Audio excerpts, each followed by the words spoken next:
आज चालू आहे शेव बनवण्याची तयारी। ही बघा, सगळी तयारी मी करून ठेवली। पीठ मी कसं तयार केलं माहिती आहे का?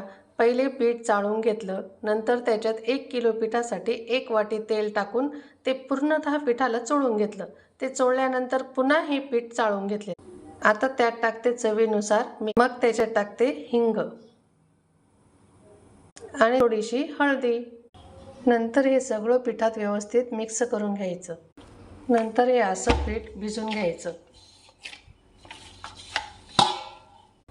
हे पीठ आपलं भिजून झालेलं आहे। याला 10 ते 15 मिनिटांसाठी ठेवून द्यायचं। मी आता सोऱ्यामध्ये पीठ टाकून ठेवले।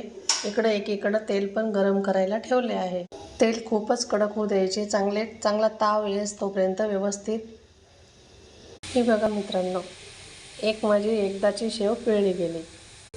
बबल्स येईपर्यंत शेव राहू द्यायची। बबल्स येणे बंद झाले की शेव लगेच काढा। मित्रांनो, कशी आली बघा शेव।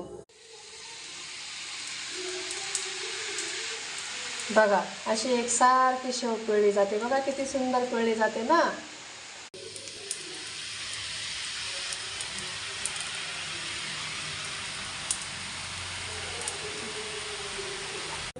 कशी वाटली तुम्हाला माझी शेव? कमेंट करून नक्कीच सांगा हा मित्रांनो। आणि प्लीज सबस्क्राईब पण करत चला नक्की। हे बघा, एवढं पीठ अजून बाकी आहे। ही अशी मी तयारी केलेली आहे आणि ही माझी शेव। बघा, अजून भरपूर करायची बाकी आहे। पण प्लीज लाईक करा, कमेंट करा आणि सबस्क्राईब करा।